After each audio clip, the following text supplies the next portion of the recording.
ഇവനിവിടെ ഉണ്ടായിരുന്നെങ്കിൽ ഞാൻ പരിപാടിക്ക് വരില്ലായിരുന്നു. എന്നെ കൊല്ലാൻ ശ്രമിച്ചവനായവൻ.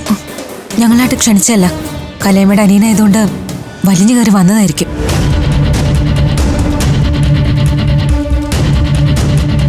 ഹായ്. ഹലോ ചേച്ചി.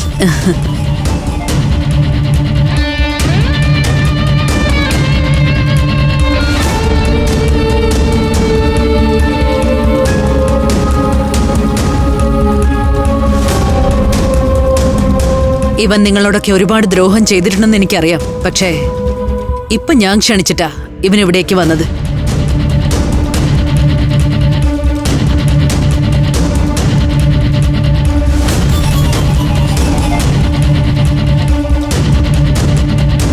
ചെയ്ത തെറ്റുകൾക്ക് മാപ്പ് പറയാനും പശ്ചാത്തപിച്ച് പ്രായശ്ചിത്തം ചെയ്യാനുമാ ഇവൻ വന്നത്.